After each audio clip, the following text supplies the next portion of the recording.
Michael Jordan was always talented, but as a young player, he showed the world glimpses he'd become the GOAT. Yeah, there was his then record 30 points in the McDonald's All-American game from a kid who didn't initially make varsity in high school. There was a championship-winning shot at North Carolina. But doing big things against the best in the NBA is really what made him the greatest of all time. In this video, we'll break down 4 times young Michael Jordan showed his GOAT potential after he was drafted. Hey guys, Casey Kiernan here, host the AM Hoops YouTube channel. If you like this shirt, we've got a few for sale below if you want to support the channel. Also, hit me up on Instagram at AM Hoops, or of course, subscribe to the channel. We're coming out with 3 quality NBA videos Monday, Wednesday, and Friday at 5:30 p.m. Eastern. Story number 1, the 1984 Olympics. MJ was drafted in 1984, number 3 overall by the Chicago Bulls. 1984 also happened to be the year of the Olympic Games in Los Angeles. See, before 1992, the USA only played amateurs in the Olympics. So before MJ put on a Bulls jersey, he could wear the red, white, and blue. The team of amateurs they had was ridiculous. Chris Mullin, Patrick Ewing, Michael Jordan. Their coach was Bobby Knight. Now this guy was a savage. Like, think about the toughest coach you've ever had in any sport and multiply it times 10. The stories of Bobby Knight's temper are legendary. Yeah, he led Indiana to 3 national championships in college, so he was great X's and O's wise. But this guy choked a player, hit an assistant. He once threw a chair all the way across the court after getting a technical. That guy did not like Michael Jordan in the lead up to the 1984 Olympics. In fact, someone who was close to the team at the time says that Bobby Knight said, quote, "My problem is Michael Jordan." MJ's coach thought he was overrated. But in preparation for the games, the Olympic team had several exhibition games against a team with just NBA players to really test them. And by the time that first exhibition game rolled around, MJ had already won over Bobby Knight with his attitude. That's one thing the two guys shared, a fiery personality. Knight was obviously an intense dude, and he said, quote, "Hey, Jordan can't shoot, but he's a competitor. I like that kind of guy on my team." So the amateur team beat that NBA team 3 straight times, and the NBA Players Association was fed up. I mean, knowing what we know now, how talented that amateur team was that would head to the '84 Olympics. I mean, they had 3 future Hall of Famers on that team. We get it. But at the time, it was really embarrassing for those NBA players. So for the 4th game, the amateur team had to play an all-NBA squad. I'm talking Magic Johnson, Larry Bird, Isaiah Thomas, and guess what? Michael Jordan led the Olympic team to an upset. Now they were really pissed. In the 5th game against the amateur squad, the rules were no foul outs. You could literally foul as many times as you wanted. So the coaching matchup was Bobby Knight against Oscar Robertson, the Big O, legendary Hall of Famer.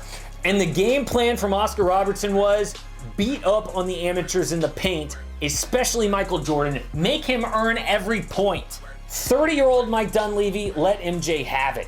He smacked Jordan on his way to the basket, cutting his face open. Bobby Knight was pissed. He almost got in a literal fist fight with Oscar Robertson. But still, they had the Olympics to worry about in the near future, so Knight benched MJ the rest of the game for safety. The college team did win that game too, but winning didn't satisfy Jordan. He was so upset about what Dunleavy had done and flat out embarrassed him having to be benched down the stretch that he took it out on those pros the next 2 games. Jordan demolished the NBA players, had his best 2 games yet. After that final game, before the Olympics, Bobby Knight told a friend, quote, "I'll tell you one thing, that kid is gonna be the greatest player who ever lived." He's the best athlete, he's one of the best competitors, he's one of the most skilled players, and that to me makes him the best basketball player that I've ever seen play. Jordan had just won over one of the toughest basketball coaches of all time in a few short weeks. Of course, Team USA went on to win gold in the Olympic Games. They went undefeated, and Michael Jordan led them in scoring. Story number 2, 63 points. Jordan went through several hurdles in the playoffs before winning a title in Chicago. Of course, the bad boy Pistons blocked him several times, but when he came into the league, the Boston Celtics ruled the East. In 1986, the C's had maybe their best team ever. And that's saying a lot for a franchise that Bill Russell led to 11 titles. See, the 86 team had Larry Bird, Kevin McHale, Robert Parrish at their peak, and Bill Walton came off the bench. Clearly, this wasn't going to be the year that MJ's Bulls broke through in the playoffs, just his second year in the league. And there was no hope after Jordan broke his foot. In fact, he didn't play in his second season until 1 month before the postseason. Without Jordan, the Bulls barely made it into the playoffs. They won 30 games and were a playoff team, the 8th seed, which meant they had to face that juggernaut Celtics team. Everyone expected a beatdown, but when the chips are at their lowest, young Jordan's competitive nature is at its highest. Jordan tried to will this crappy team to victory. 49 points in game 1, 63 points in the second game. Again, he was just coming back from a season-long injury.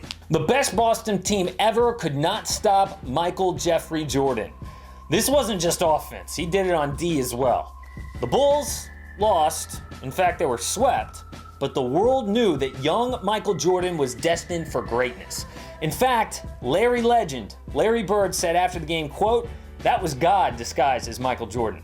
23-year-old Jordan still holds the record for most points in a playoff game with those 63 against Boston. Story 3 about how young MJ showed his greatness was changing another game. Part of Jordan being the GOAT is being the greatest brand of all time. MJ was the first player that transcended the entire game of basketball. You know how nowadays shoe brands will battle for the right to sign the next big young star like Zion Williamson or Luka Doncic recently? Imagine the battle for young Jordan. At the time, Converse owned basketball shoes. They had Larry Bird, Magic Johnson, Isaiah Thomas. MJ loved and wanted to sign with Adidas, but his agent David Falk begged Jordan to just consider Nike. At the time, Nike was still up and coming, and Jordan's agent thought that Nike would let them do new and different things. Jordan agreed to fly out to Oregon to Nike headquarters, and they blew him away in the interview. They showed him a special highlight reel of his college and Olympic accomplishments. Jordan was sold, but on one condition. Nike had to treat him like the special player he was. Translation, he wanted his own shoe. See, back in the day, the only athletes who were really marketed by these big companies as individuals were tennis players, which makes sense. Tennis is an individual game, basketball is a team sport, but MJ and his agent were thinking different. Nike agreed, and they came out with the Air Jordan. Young MJ had just changed the marketing game for good, but the NBA didn't like change, especially change that involved so much money. So they banned the shoe, saying that the colors didn't match his teammates. And this backfired, eventually boosting sales of the shoe and MJ's products as a whole. On September 15th, Nike created a revolutionary new basketball shoe. On October 18th, the NBA threw them out of the game. Fortunately, the NBA can't stop you from wearing them. Air Jordans from Nike. Eventually, as he always did, Jordan got revenge on the NBA for banning his first shoe. How young MJ got his revenge is still felt in basketball marketing today. He struck an exclusive deal with Nike for his likeness, meaning the NBA was no longer allowed to put Jordan's image at all on any of their products. Story number 4 is young MJ's reputation with veterans. Most people consider Jordan the GOAT these days, but back in the day, his reputation wasn't perfect. Just like Bobby Knight thinking he was overrated, some people thought Jordan was a showboat, a ball hog, a team killer. How else could they explain his greatness but his team's failure? He was known for embarrassing opponents no matter who they were. The Celtics' inability to stop him, dunking on veterans. In fact, he was so polarizing that according to rumors, there was a veteran boycott against young MJ in the 1985 All-Star Game. Isaiah Thomas, again rumored, asked his Eastern Conference teammates to keep the ball out of young MJ's hands. Although he started the game, Jordan ended with just 7 points. The veterans, all stars in the NBA, were so intimidated by rookie Michael Jordan, they embarrassed him on national television. And you can already predict what happened. Jordan eventually got revenge. This created a huge rivalry between the Bulls and Isaiah Thomas's Pistons. They met in the Eastern Conference Finals 3 times. In 1991, Chicago finally beat the Bad Boy Pistons before their first title, but Detroit left the court without shaking hands.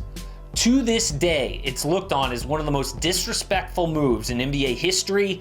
It tainted the legend of those Pistons, and it can all be traced to that '85 All-Star game and the veterans being intimidated by young MJ's talent. Jordan eventually changed who he was in 1988. He competed in and won his last dunk contest.